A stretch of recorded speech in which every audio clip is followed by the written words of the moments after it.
Hi guys, welcome back to my YouTube channel. My name's Tara Vaughn. Welcome here.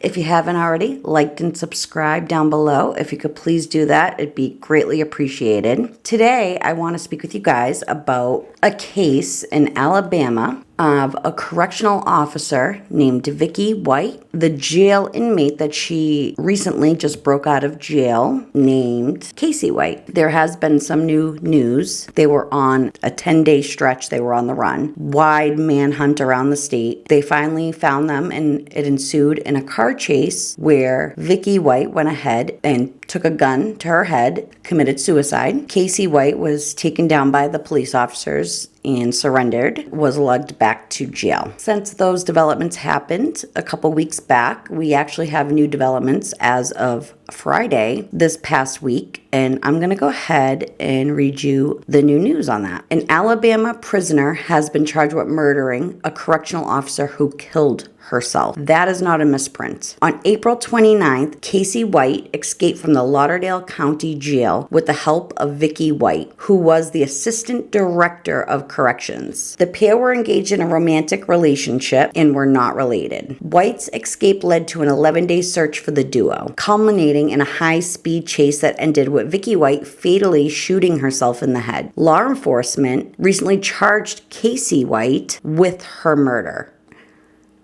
How does this even make sense? Let me continue, and then I will give my thoughts on this. It is not contested that Vicky White died by suicide, and prosecutors acknowledge that she acted on her own violation when she facilitated the escape. But under the felony murder rule, law enforcement may charge someone with a killing they didn't actually carry out if the death occurred in the commission of another felony. In this case, Casey White's first-degree escape. He is certainly not a sympathetic character, but his murder charge is yet another example of how the felony murder rule has been bastardized in its application, joining a long list of cases that read almost like a parody. Casey White, the inmate whose escape from an Alabama jail in April set off a nationwide manhunt, has been indicted of a felony murder charge in the death of the former corrections officer who helped him flee. Mr. White surrendered and the officer, Vicky White, died after a police pursuit ended in a crash in Indiana on May 9th. The two, who were not related, had been on the run since April 29th when they left the Lauderdale County Jail in Florence, Alabama, for a courthouse appointment that was later revealed to be a fabrication. The authorities said at the time of the crash that Miss White, 56, died of a self-inflicted gunshot wound. The felony murder indictment alleges that during the course of and furtherance of committing escape in the first degree, Casey White caused the death of Vicky White, who died from a gunshot wound to the head. Under Alabama law, people may be charged with murder if they cause someone's death while committing another crime, including escape in the first degree. I have read a lot about this case, and first off, Casey White is serving 75 years of prison time for leading police on a high-speed chase. I believe there were drugs involved, and he shot a dog. His ex-girlfriend, from what I've read, he was going through a very severe breakup and was going through a mental health crisis during this time, including the use of illegal narcotics. Basically, it was going crazy. That led him to catch all these charges. But did he harm anyone? No, he didn't actually harm anyone. Did he murder anyone? No, he did not. And yet, they stuck him with 75 years of federal prison. I mean, it's kind of mind-boggling. I don't live in the state of Alabama. Thank God I live in a blue, very progressive state of Massachusetts. I know people who have done a lot worse and have gotten a lot less time than 75 years in prison. Part of me feels like he did not deserve that type of sentence. That's a very harsh sentence to have, especially when the charges from the initial police report sounds like he was going through a mental health crisis, more so than being a violent criminal. So while he was doing his many years in jail, the jail that he was initially placed in, he was having issues in. Casey White is a 56-year-old white man, and I guess that there was gang-related issues in the prison he was in previously. And he kept putting in for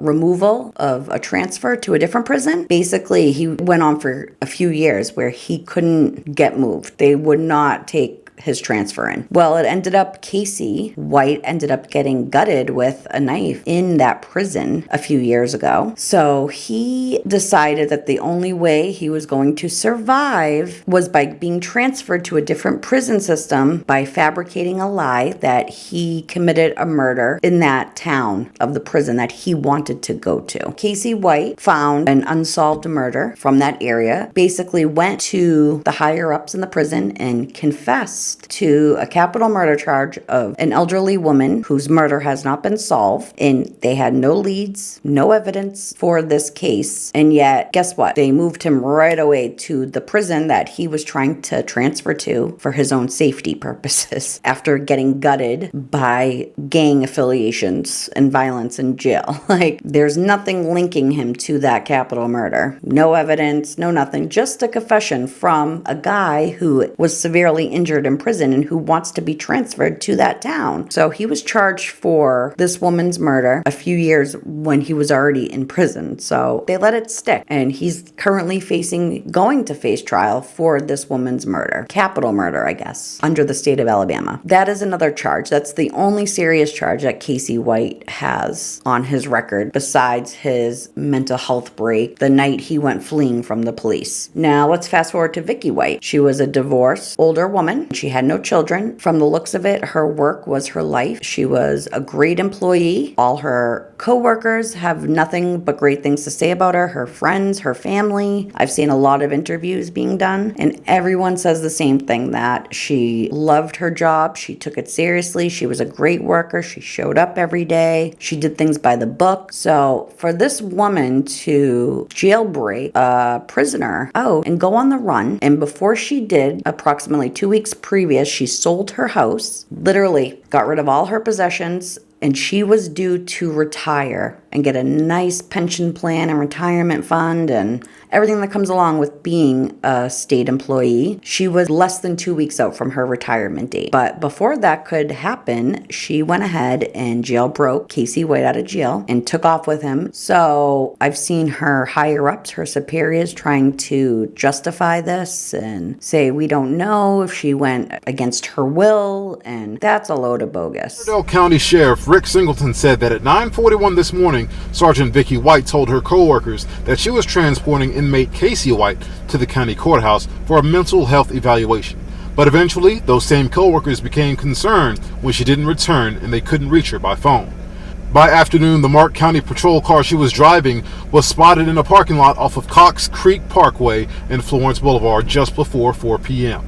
But no officer or inmate.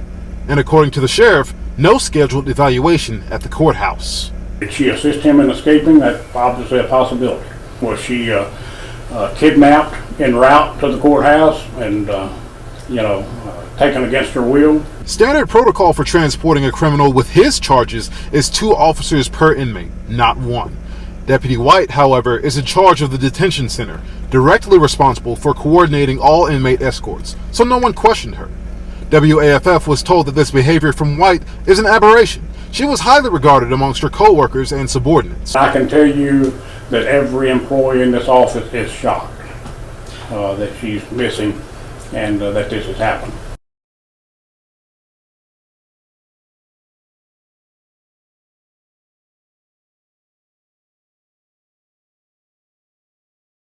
My honest opinion, and what I haven't heard from anyone, is if you've worked a job for many years, you know that your work oftentimes becomes your full life. It's not uncommon for coworkers or people who work together in close proximity to develop feelings for one another. And I think this is exactly what happened. I think that Vicky fell in love with Casey White. I think that she knew that his 75-year prison term was very unfair and unjustified for the charges that he was facing, that he wasn't some violent criminal that had been on a murder spree, even though he illegitimately confessed to a murder. He was in jail, I believe, when the murder actually even happened. Don't quote me on that because I'm not 100% sure. It seems Alabama police officers don't want to do their due diligence and investigating and are just looking to stick, somebody responsible for it, basically. I believe that Vicky fell in love with Casey White and she's seen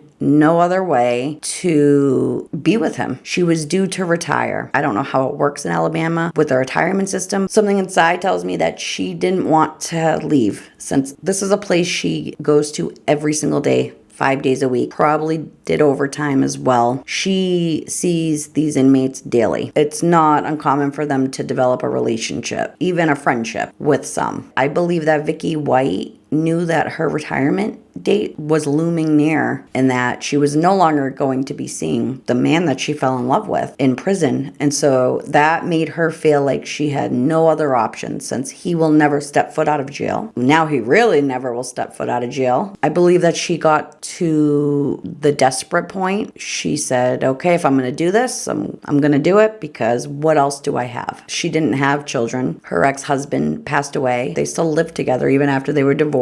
So she was lonely. She was living alone. And whether it was real love, because they couldn't be together, sometimes you want more which you can't have, and that could be the case as well. She doesn't seem like the type that would make such unrational decisions considering her track record. So I think that she truly loved him and wanted to be with him, and knew that, hey, we might not get away for long, but let's give it our best shot, because you're who I want to be with. So now they had a pact, if they did get caught, that they were going to kill themselves. Vicky was going to shoot herself in her head, which is what she did, sadly. Casey was supposed to get shot by the police. They never shot him. After all this was said and done, now the Alabama police want to charge him with her murder. I've never heard of such a thing. When they know that she committed suicide, he was very distraught when they apprehended him from the vehicle. It seemed like he genuinely cared for her as well. So it's a sad situation all around. Alabama's a really twisted state.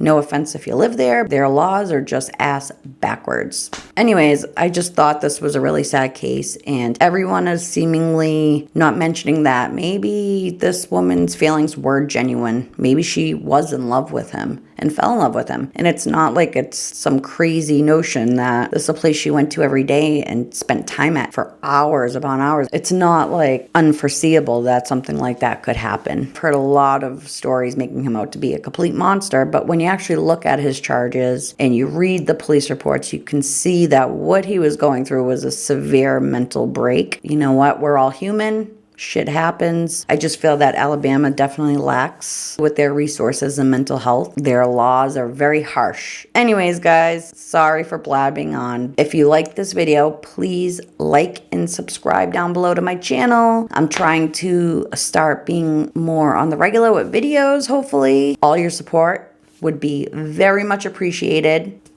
Thank you. I hope you guys have a wonderful day. Take care.